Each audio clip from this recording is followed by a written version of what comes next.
بسم اللہ الرحمن الرحیم باب ما جاء فی الاذان باللیل۔ یہ بات یاد رکھیں کہ اگر صبح صادق سے پہلے کسی مؤذن نے اذان دے دی تو صبح صادق کے بعد اس اذان کا اعادہ ضروری ہے، یعنی اذان دوبارہ دینا بھی ضروری ہے۔ نمبر 2،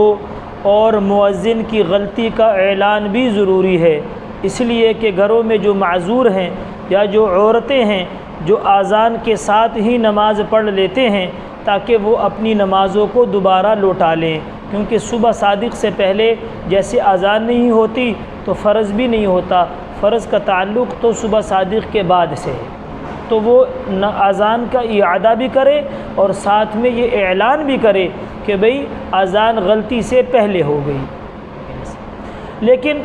اب اختلاف اس بات میں ہے کہ صبح صادق سے پہلے جو اذان ہوتی ہے فجر کی، صبح صادق کے ہوتے ہی یہ اذان ایک ہے کہ دو ہیں، اس بات میں اختلاف ہے کہ اذانیں دو ہیں یا ایک ہے۔ تو ائمہ ثلاثہ امام مالک، امام شافعی، امام احمد بن حنبل اور ہمارے امام ابو یوسف رحمہم اللہ تبارک و تعالی، ان ائمہ کے نزدیک فجر سے پہلے دو اذانیں ہیں، یعنی فجر کی نماز کے لیے دو اذانیں ہیں، اور دونوں میں سے کسی ایک کے اوپر اکتفا کرنا ضروری ہے۔ یعنی اگر کسی آدمی نے فجر سے پہلے اذان دے دی، فجر سے پہلے، تو فجر کے بعد اس کا اعادہ ضروری نہیں ہے، ہاں البتہ صبح صادق کے بعد اس کو دوبارہ اذان دے دینا یہ بہتر ضرور ہے، اعادہ ضروری نہیں ہے۔ اور اذانیں دو ہیں، کسی پر بھی اکتفا کر لے، کسی ایک پر اکتفا کر لے۔ اور ہمارے امام اعظم امام ابو حنیفہ رحمہم اللہ تبارک و تعالی اور ہمارے امام محمد رحمہم اللہ تبارک و تعالی، یعنی طرفین کا مذہب یہ ہے کہ فجر کے لیے ایک اذان ہے، دو اذانیں نہیں ہیں۔ فجر کے لیے ایک اذان ہے، دو اذانیں نہیں ہیں، اور یہ اذان صبح صادق کے بعد دینا ضروری ہے۔ اگر صبح صادق سے پہلے کسی نے اذان دے دی تو اس اذان کا اعادہ صبح صادق کے بعد طرفین کے نزدیک ضروری ہے، بغیر اس کے اذان یعنی جو دی گئی ہے وہ نہیں ہوگی۔ اور یہ جو فجر سے پہلے فجر کے لیے دو اذانوں کی بات ائمہ ثلاثہ نے کی ہے،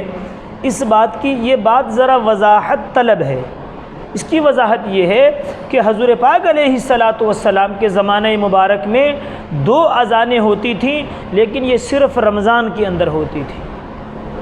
آج جو حرمین شریفین کے اندر یعنی مکہ اور مدینہ میں آج تک تہجد کے لیے الگ اذان ہوتی ہے، یعنی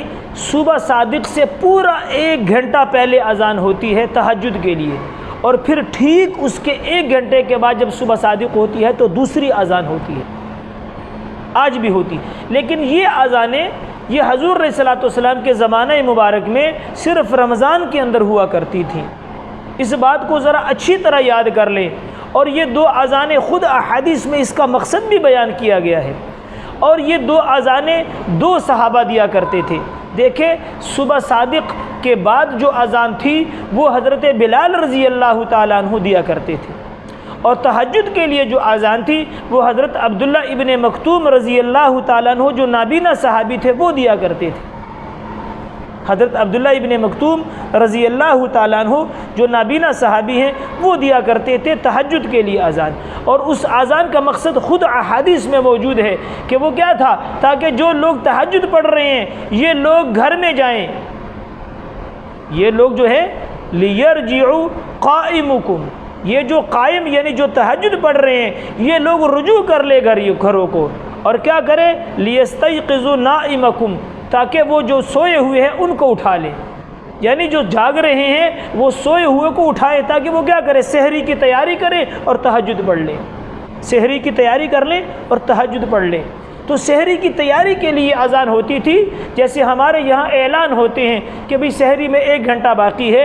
حضور علیہ الصلوۃ والسلام کے زمانے مبارک میں اس سحری کے لیے اذان ہوا کرتی تھی۔ اور اللہ جل شانہ کرے کہ پھر وہ بہار آئے کہ ہمارے دیار میں بھی یہ جو آج کل جو ہم نے خرافات گھڑ لی ہیں، کوئی ڈھول بجا رہا ہے، کوئی اسپیکروں کے اوپر اعلان کر رہا ہے، بلکہ رمضان کے اندر یہی طریقہ رائج ہو جائے کہ جب 1 گھنٹہ رہ جائے تو پھر اذان ہو سحری کے لیے، اور دوسری اذان جو ہے پھر وہ صبح صادق کے بعد ہو۔ تو یہ 2 اذانیں ہوا کرتی تھی حضور علیہ السلام کے زمانے میں، اور یہ صرف رمضان میں ہوتی تھی۔ اور ہمارے فقہاء نے لکھا ہے کہ حضور علیہ السلام کے زمانے سے لے کر کبھی ایک مرتبہ بھی ایسے نہیں ہوا کہ یہ جو پہلی اذان ہے اس پہ حضور نے اکتفا کیا ہو اور صبح صادق کے بعد دوسری اذان نہ دی ہو۔ یہ ایک مرتبہ بھی کسی حدیث میں ہمارے فقہاء نے لکھا ہے کہ ہمارے علموں کے اندر ایسی کوئی حدیث نہیں ہے کہ حضور نے اس صبح صادق، یہ جو تہجد کے لیے، یہ جو سحری کے لیے اذان ہے، اس اذان پہ اکتفا کیا ہو اور صبح صادق کے بعد دوبارہ اذان نہ دی ہو۔ اگر بیان جواز کے لیے بھی ہوتا تو حضور علیہ السلام ایک مرتبہ کر لیتے، لیکن ایسے کوئی حدیث ہمارے علماء نے لکھا ہے کہ ہمارے علم کے اندر ایسی کوئی حدیث نہیں ہے کہ یہ سحری کی اذان پہ حضور نے اکتفا کیا ہو اور صبح صادق کے بعد اذان نہ دی ہو۔ تو اب یہ تھا، لیکن ایک مرتبہ ہوا ایسے کہ حضرت بلال رضی اللہ تعالیٰ عنہ کی بینائی میں کمزوری آ گئی، انہوں نے صبح صادق سے پہلے اذان دے دی، تو حضور علیہ السلام نے ان کو بلایا اور کہا کہ اعلان کرو کہ العبد نامہ، کہ بندہ سو گیا تھا، یعنی بندے سے غلطی ہو گئی، اپنی غلطی کا اعلان کرو اور صبح صادق کے بعد دوبارہ اذان دو۔ تو حضور علیہ السلام نے اس واقعے کے بعد ڈیوٹیاں تبدیل کر دیں، عبداللہ ابن مکتوم رضی اللہ عنہ کو صبح صادق کی اذان پہ مقرر کر دیا، اور حضرت بلال جو صبح صادق کے بعد اذان دیا کرتے تھے ساری زندگی، ان کو تہجد کی اذان کے لیے مقرر کر دیا۔ آپ تہجد میں اذان دیا کریں گے رمضان کے اندر، کیوں کہ اب سوال یہ ہے کہ حضرت بلال عنہ کی آنکھوں نگاہوں میں، یعنی ان کی بینائی میں کمزوری تھی، لیکن عبداللہ ابن مکتوم تو نابینا تھے، تو اس کا جواب یہ ہے کہ صبح صادق، کئی صحابہ صبح صادق کے انتظار میں رہتے تھے، تہجد کے لیے پہلے سے پہنچ جایا کرتے تھے۔ یہ باب ہم پیچھے بیان کر چکے ہیں کہ سارے صحابہ تہجد کے لیے حضور علیہ السلام کے زمانے میں مسجد نبوی میں موجود ہوتے تھے، بلکہ آج تک یہ رواج ہے کہ مسجد نبوی اور مکہ کا مطاف یہ تہجد کے وقت سے بھرا ہوا ہوتا ہے۔ تو سارے لوگ صبح صادق کے انتظار میں رہتے تھے، جیسے صبح صادق ہوتے حضرت عبداللہ ابن مکتوم رضی اللہ عنہ کو کھڑا کر دیتے، وہ اذان دے دیتے، اور حضرت بلال رضی اللہ عنہ کو ڈیوٹی بدل دی۔ اس لیے فرمایا کہ تمہیں بلال کی اذان دھوکے میں نہ ڈالے کہ بلال کی اذان کے بعد کھاتے پیتے رہا کرو، ہاں عبداللہ ابن مکتوم کی اذان پہ کھانا پینا بند کر دیا کرو کہ وہ صبح صادق کے بعد ہوتی ہے، اور حضرت بلال جو اذان دیتے ہیں وہ سحری کے لیے ہے۔ وہ کس کے لیے؟ سحری کے لیے۔ لیکن اس لیے یہ بھی نہیں ثابت کہ اگر کوئی اعتراض کرے کہ آپ نے کہا کہ یہ اذان صرف رمضان میں ہوتی تھی، رمضان کے بعد نہیں ہوتی تھی، تو رمضان کے بعد حضرت بلال پھر اپنی ڈیوٹی پہ آ جاتے، اور صبح صادق کے لیے میں نے جیسے عرض کیا کہ اس کے بعد تو کئی لوگ انتظار میں ہوتے، تو پھر وہ اذان تبدیل ہو جاتی۔ لیکن یہ 2 اذانیں حضور کے زمانے میں رمضان میں ہوا کرتی تھی، اور پہلی اذان کا مقصد خود روایات میں موجود ہے، پہلی اذان کا مقصد خود موجود ہے، غالباً بخاری کی روایت ہے، حدیث نمبر بخاری کی ہے، اور حدیث نمبر 621 غالباً حدیث نمبر بخاری شریف، باب الاذان بالفجر، باب الاذان بالفجر میں آپ بخاری کا حوالہ پھر چیک کر لیں، تو بخاری میں حدیث میں خود الفاظ ہیں تاکہ یہ جاگنے والے اٹھ جائیں اور سونے والوں کو اٹھا دے، تو مقصد یہ تھا۔ لیکن حضرت امام ترمذی رحمۃ اللہ علیہ اس باب کے اندر بہت زیادہ الجھے ہیں، اور ان کی الجھاؤ کا طریقہ یہ ہے کہ وہ سمجھتے ہیں کہ حضرت بلال عنہ ہو تو صبح صادق کی اذان دیتے تھے، اور تہجد کے لیے یہ جو اذان تھی یعنی سحری کے لیے یہ حضرت بلال عنہ نہیں دیا کرتے تھے، بلکہ انہوں نے الجھاؤ کے بعد سارا معاملہ حماد بن سلمہ رحمۃ اللہ علیہ پہ ڈال دیا کہ ان سے یہ غلطی ہوئی ہے کہ انہوں نے اس واقعے کو حضرت بلال اور حضور علیہ السلام کے ساتھ جوڑ دیا، حالانکہ یہ واقعہ تو حضرت عمر رضی اللہ تعالیٰ عنہ اور ان کے مؤذن کا ہے کہ حضرت عمر عنہ کے زمانہ خلافت میں ان کے مؤذن سے بھی غلطی ہو گئی، اور حضرت عمر عنہ نے ان سے اعلان بھی کروایا اور صبح صادق کے بعد اذان بھی دوبارہ دلوائی۔ اتنا الجھنے کے بعد امام ترمذی رحمۃ اللہ علیہ نے یہ فیصلہ کیا، حالانکہ یہ بات نہیں ہے، وہ واقعہ اور ہے، اور یہ واقعہ حضور علیہ السلام اور حضرت بلال رضی اللہ تعالیٰ عنہ کا ہے، اور بات یہ ہے کہ یہ ڈیوٹیاں تبدیل کرنے کے بعد ہے۔ صبح صادق کے بعد ٹھیک حضرت بلال اذان دیتے تھے، لیکن اس واقعے کے بعد آپ نے ان کی ڈیوٹی بدل دی کہ آپ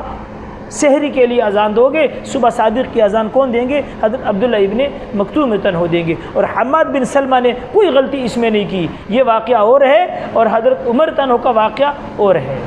یہ واقعہ اور ہے اور وہ واقعہ اور یہ جو ائمہ ثلاثہ رحمۃ اللہ علیہ کہتے ہیں کہ دو اذانوں میں سے کسی پر بھی اکتفا جائز ہے، اس کی کوئی ایسی حدیث نہیں ہے کہ اس اذان پہ حضور نے اکتفا کیا ہو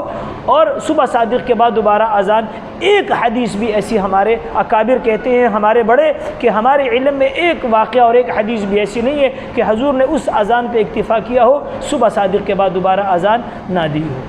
بس سمجھ میں آئی؟